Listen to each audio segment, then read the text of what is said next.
This video I'm going to tell you guys 3 things that I am going to be focusing on, and these 3 things I have already been focusing on, but I'll admit maybe especially the second thing that I will be talking about is something that I know me and maybe even you have been neglecting, especially since it's summer and everything now, and focusing on this thing can get extremely difficult.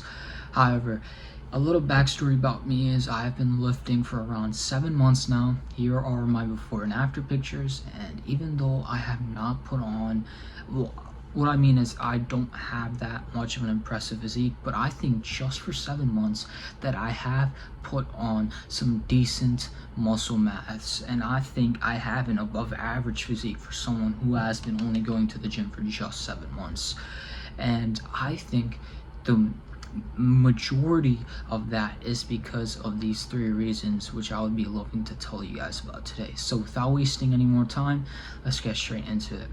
Number 1, it's managing fatigue and training to failure. Now, these 2 things coincide. If you train to failure but you aren't managing fatigue, you aren't really going to get that much of a benefit. But if you are managing fatigue but you're not training to failure, then you're not going to get that much of a benefit from it. And if you have been watching my other fitness videos, you know that I don't really like science-based lifting. However, this one thing, I think if you don't take it to extreme, that you can still enjoy lifting and you can enjoy the benefits of the increased amount of strength that you're gonna get in such a short amount of time from just managing fatigue, from just training to failure on every single set. And not all of your sets have to be to failure. What I like to do is 0 to 2 reps in reserve. It just really depends on my mood for the day. If I didn't really fuel right, or if I didn't sleep right the night before, then I'll train with 2 reps in reserve. However, if I am feeling it and I think it is more beneficial for me, then I will go straight to failure.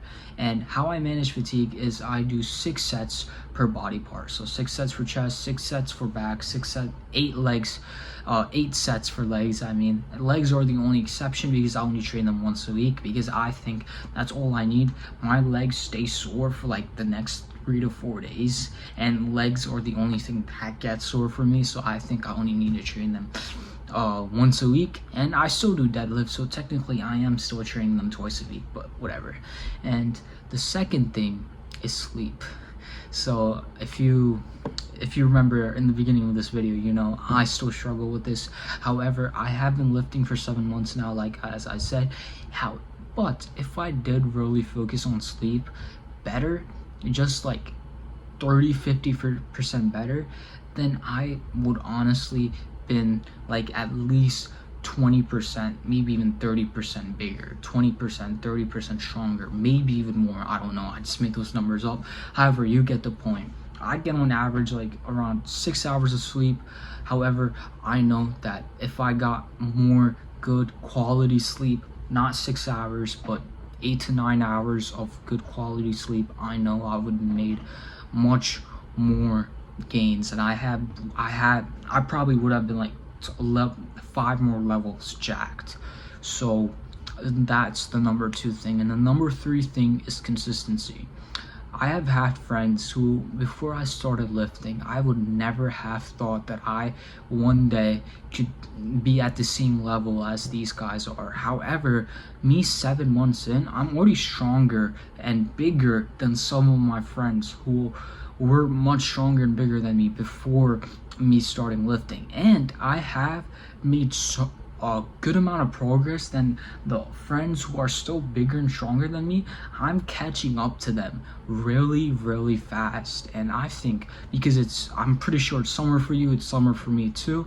If I focus on things like sleep, things like eating enough protein, then I probably could catch up to some of these other friends too. And I know that it should be about yourself, but having that competitive side to you can really motivate you, and it really motivates me too. So that's why I like to keep it a little competitive. And these 3 things, especially if I start focusing on the second thing more, I think I could get much more bigger, much more jacked, much more stronger in general. And yeah, that's pretty much it. If you guys like this video, please subscribe, and I'll see you in the next one. Peace.